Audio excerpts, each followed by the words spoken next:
I have my drink in case my throat gets dry from all the talking. I got soundtrack for backgroundness. I've got the catalog. Oh shit, I'm already recording. Okay, welcome everybody to the podcast. I don't know why I'm doing an accent. So if any of you have seen, so this is a podcast called Myths of Midgard, where we're going to be talking, we're going to be reading more. Like, I have this absolutely amazing book by Neil Gaiman about Norse mythology. So I am going to be reading through it in this, I think, 16 episode podcast. Because there's 16 chapters or so. I need to recount 1, 2, 3, 4, 5, 6, 7, 8, 9, 10, 11, 12, 13, 14, 15, 16. Yes, 16. 16 chapters, 16 episodes. So, this first episode is not going to be very long because I don't have much space left on my recording device. Okay, so in this, I'm going to be recording the audio and then I'm going to be grabbing the audio from the video and I'm going to be putting some artwork up. More than likely AI generated. I'm going to be putting some some artwork so you guys can not get bored while listening to this. I'm going to try use a very calm, very mellow voice, something like this, while I'm reading this book, so that you guys can kind of feel at ease, feel very calm while you listen. So I'm not going to extend the introduction very long. It's a podcast about Norse mythology, so let's start off with the first page. First chapter, called, what was the chapter? The Players, aka the three main people we are going to be diving into throughout this podcast. So, I do not, in a quick disclaimer so that I don't get copyrighted or sued, I do not own any of the material I am going to be reading. I am just doing this for fun. And I have a very strong interest in Norse mythology, which is why I kind of want to spread the word of it and see, because I know a lot of people that enjoy listening to stories and stuff like that.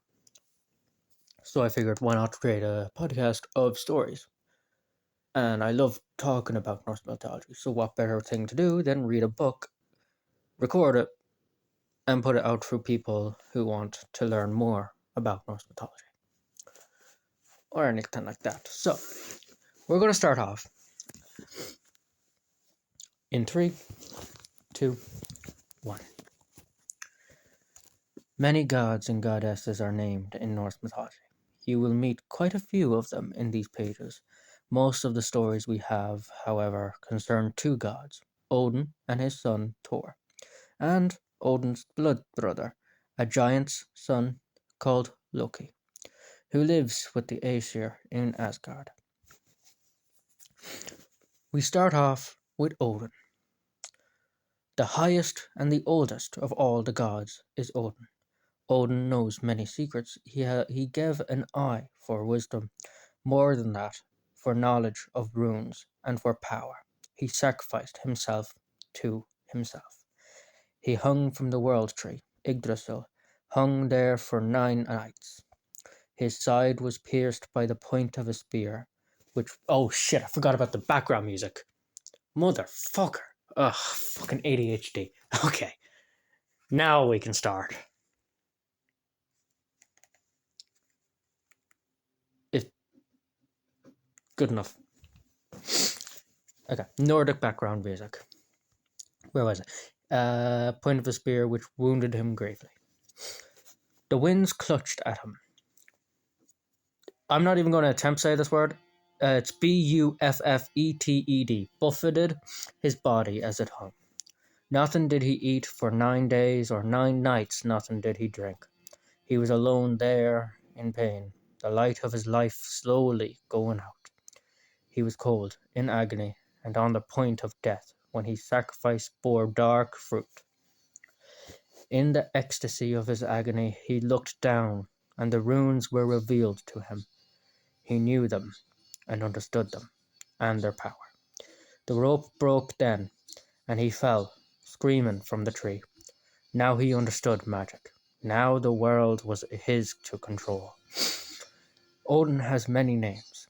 He is the All-Father, the Lord of the Slain, the Gallows God. He is the God of cargoes and of prisoners. He is called Grimnir and the Third.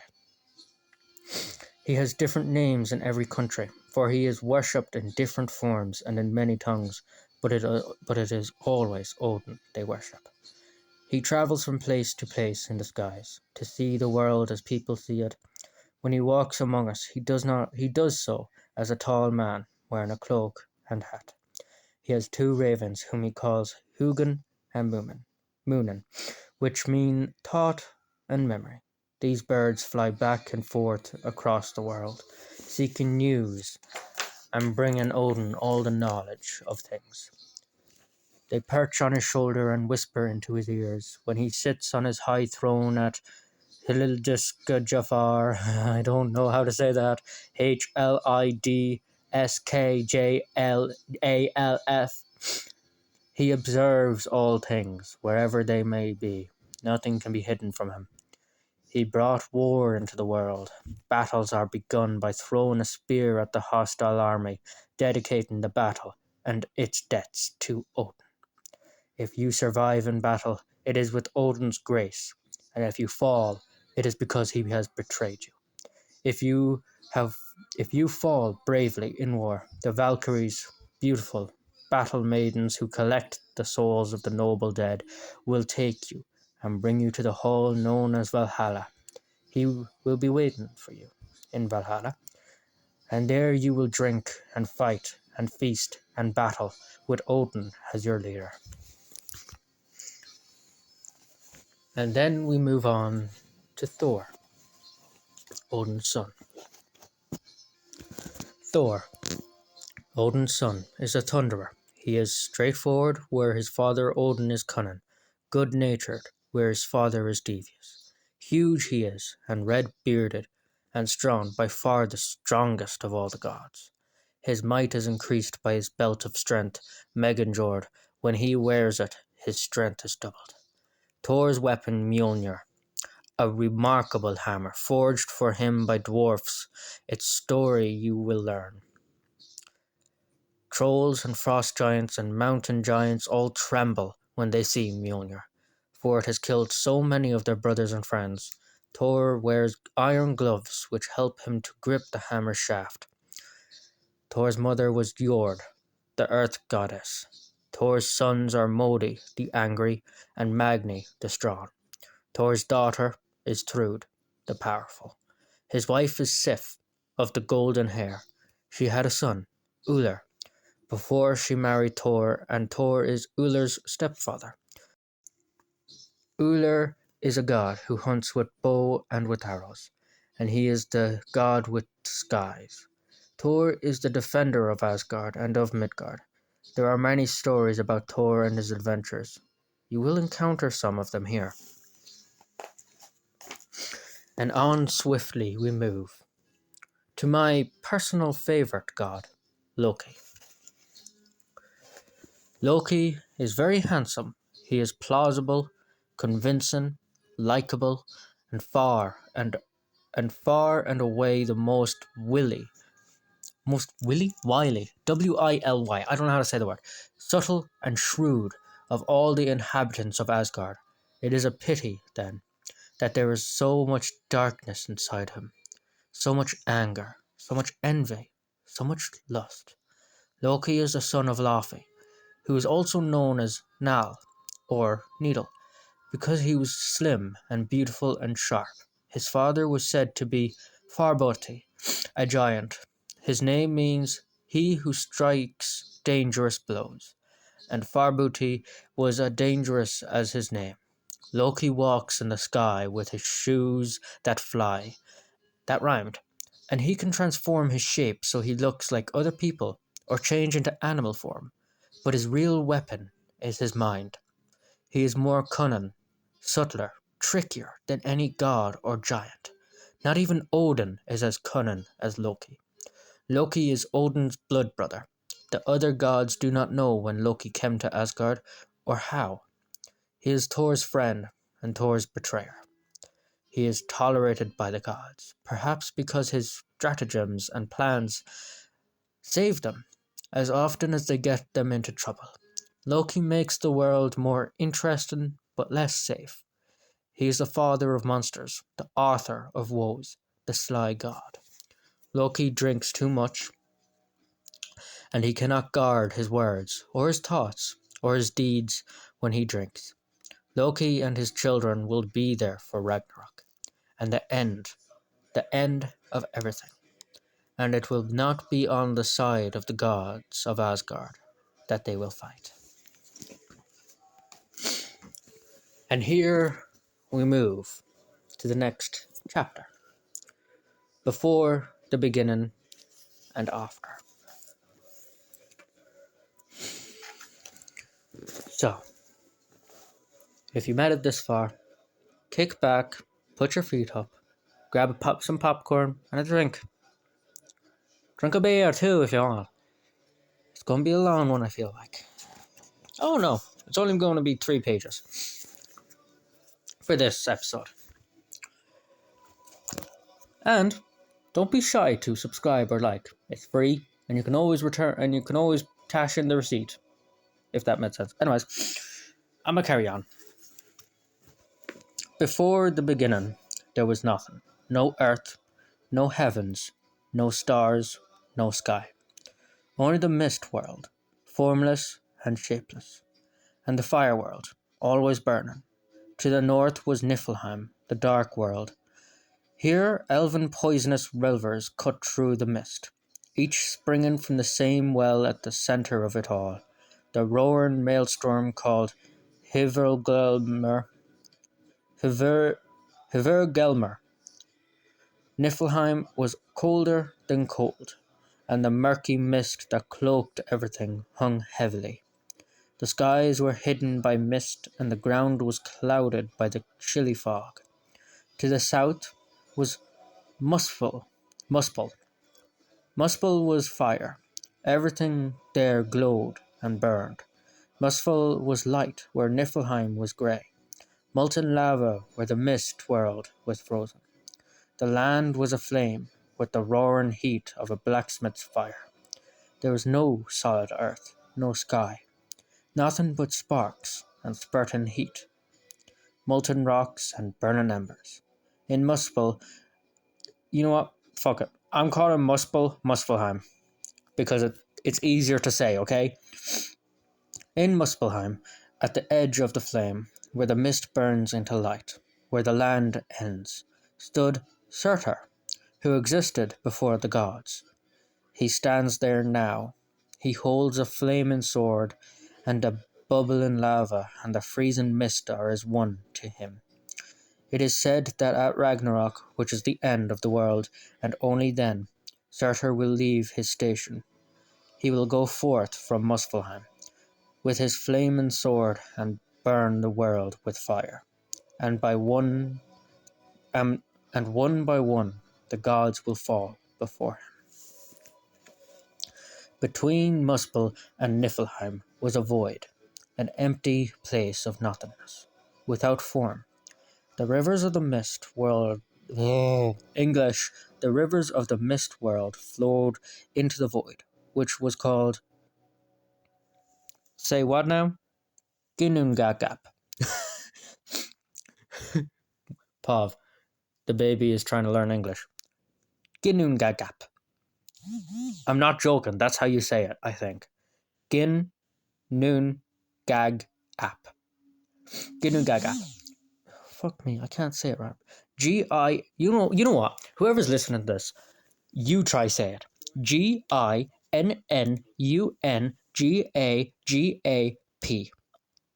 I'ma call it Ginnungagap. Y'all can say it however you want, because that's how I'ma say it.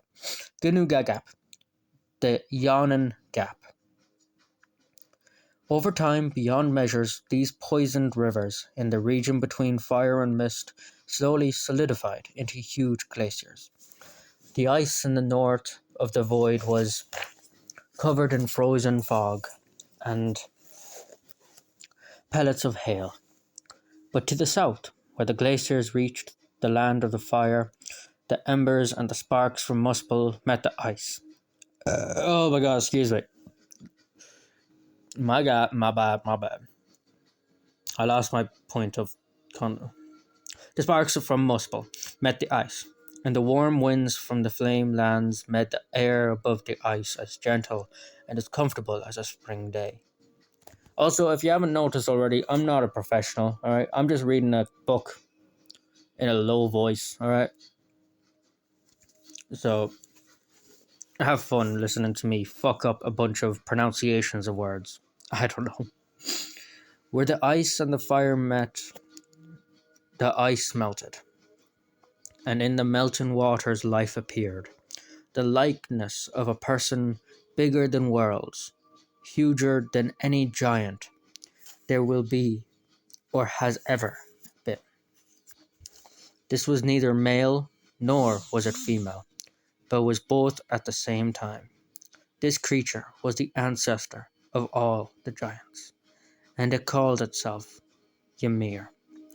Ymir was not the only living thing to be formed by the melting of the ice. There was also a hornless cow, more enormous than the mind could hold. She licked the salty blocks of ice for food and for drink, and the milk that ran from her four udders flowed like rivers. It was this milk that nourished Ymir. The giant drank the milk and grew. Ymir called the cow Audhumla. Audhumla. And if you want to try say it, since I'm fucking up the pronunciations, it's Audhumla. Audhumla. That's how I'm going to say it. You can say it however you want. And yes, whenever I fuck up pronunciation, I will spell out the word so that ye can figure out how to say it, alright? So if I ever fuck up the pronunciation of anything, just comment how you properly say it. I don't know. I love how to learn how to pronounce things. Anyways, the cow's pink tongue licked people from the black. Oh, what? That sounds so sexual. The cow's pink tongue licked people from the blocks of ice, and the first day only a man's hair, the second his head, and the third day the shape of a whole man was revealed. This was Buri, the ancestor of the gods. Ymir slept, and while it slept, it gave birth. A male and a female giant were born from beneath Ymir's left arm. A six-headed giant born from its legs.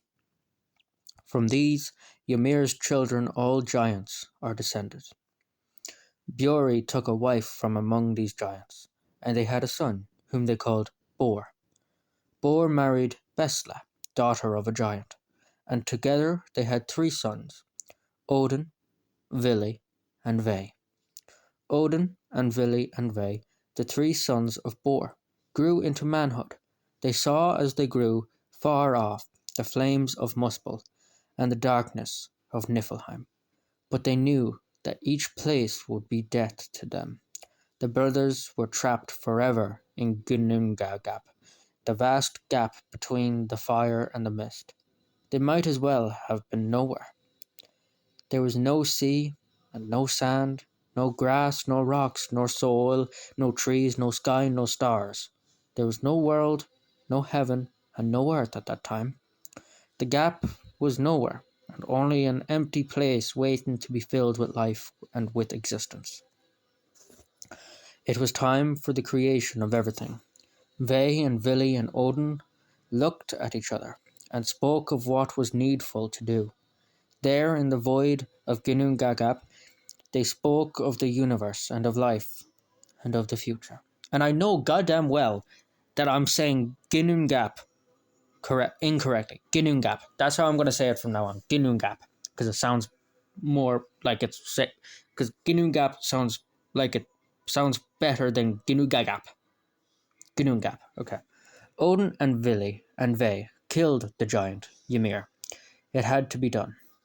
There was no other way to make the worlds. This was the beginning of all things, the death that made all life possible. English. They stabbed the great giant. Blood gushed out from Ymir's corpse in unimaginable quantities. Fountains of blood, as salt as the sea and grey as the oceans, gushed out in a flood, so sudden, so powerful, and so deep that it swept away and drowned all the giants. Only one giant, Bergelmir, Ymir's grandson, and his wife survived. By clambering onto a wooden box which bore them like a boat, all the giants we see and we fear today are descended from them. Odin and his brothers made the soil from Ymir's flesh. Ymir's bones they piled up into mountains and cliffs. Our rocks and pebbles, the sand and gravel you see, these were Ymir's teeth, and the fragments of bones that were broken and crushed by Odin and Vili and Ve in their battle with Ymir. The seas that girdle the worlds. I fucked that sentence up. The seas that girdle the worlds. These were Ymir's blood and his sweat. Look up into the sky. You are looking at the inside of Ymir's skull. The stars you see at the night, the planets, all the comets, and the shooting stars. These are the sparks that flew from the fires of Muspel. The clouds you see today, these were once Ymir's brains, and who knows what the thoughts they are thinking, even now. If you're enjoying this, I'm happy you're enjoying this. And no, I was not about to ask you to like the video, but it would be greatly appreciated. The world is a flat disk, and the sea encircles the perimeter. Giants live at the edges of the world beside the deepest seas. And by the way, no, I am not a flat earther. Just a quick disclaimer, because I know you're just after hearing me say the world is a flat disk. No, I am not a flat earther. I know the world is round. Technically, it's an oval because of the gravitational pull of the moon, but I'm not going to get into that. Anyways, to keep the giants at bay, Odin and Vili and Ve made a wall from Ymir's eyelashes and set it around the middle of the world. They called the place within the wall Midgard. Midgard was empty. The lands were beautiful, but nobody walked the meadows or fished in the clear waters. Nobody explored the rocky mountains or stared up at the clouds. Odin and Vili and Ve knew that a world is not a world until it is inhabited. They wandered high and low, looking for people, and they found nothing. At last, on the rocky shingle, that's a word, at the edge of the sea, they found two logs, sea-tossed, that had floated there on the tides and been cast ashore, not above, ashore. Oh, that is a cool piece of artwork. I'm going to take a picture of this artwork that's in the book, and then I'm going to put it up in the video so that you guys can look at the artwork that I'm seeing. God damn, that's fucking cool. Anyways, I'm rambling. Last piece of this chapter. The first log was a log of ash wood. The ash tree is resilient and handsome, and its roots go deep. Its wood carves well and will not split or crack. Ash wood makes a good tool handle, or the shaft of a spear. The second log they found beside the first one on the beach, so close to the first log they were almost touching, was a log of elm wood. The elm tree is graceful, but its wood is hard enough to be made into the toughest planks and beams. You can build a fine home or a hall from elm wood. The gods took the two logs, they set... full stop. Pause when you see a full stop, don't continue talking.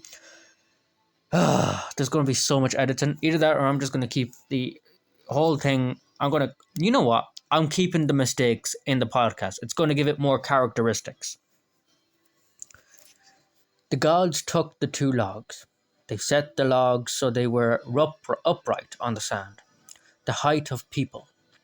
Odin held them, and one by one he breathed life. He breathed? I don't know how to say that word. Breathed life into them. No longer were they dead logs on a beach. Now they were alive. Vili gave them will. He gave them intelligence and drive. Now they could move, and they could want. Ve carved the logs. He gave them the shape of people. He carved their ears that they might hear, and their eyes that they might see, and lips that they might speak. The two logs stood on the beach. Two butt-ass naked people. And no, it doesn't say butt-ass naked, it just says two naked people. They had carved one with male genitals, the other he had carved female. The three brothers made clothes for the woman and the man, to cover themselves and to keep them warm in the chilly sea spray on the beach at the edge of the world. Last of all, they gave the two people they had made names. The man they called Ask, or Ash Tree. The woman they called Embla, or Elm. Ask and Embla were the father and the mother of all of us. Every human being owes its life to its parents, and their parents before them. Go far enough back, and the ancestors of each of us were Ask and Embla. Why did the music stop? And why am I stop talking? I really hope you're able to hear the music in the background. Fuck, I lost the position. Ask and Embla were the father... Motherfucker. Aye, here we go. Embla and Ask stayed in Midgard, safe behind the wall of the gods had made from Ymir's eyelashes. In Midgard they would make their homes, protected from giants and monsters and all the dangers that wait in the wastes. In Midgard they could raise their children in peace. That is why Odin is called the All-Father, because he was the father of the gods, and because he breathed the life, breathed, breathed, breathed, the breathed, breathed, breathed the breath of life into our grandparents, grandparents. Whether we are gods or mortals, Odin is the father of us all. And that, folks, is the end of the chapter. The next chapter is called Yggdrasil and the Nine Worlds. Oh, man, my fucking voice is killed. Did I do 2 chapters by accident? No, I didn't. So, I hope you guys enjoyed listening to me fuck up pronunciations of things and so on and so on. I hope you actually enjoyed listening to this, and yet again, please stick around for more episodes of the Myths of Midgard. God, I hope that sounded badass as I thought it sounded. And no, I am not listening back on these recordings because I hate the sound of my own voice.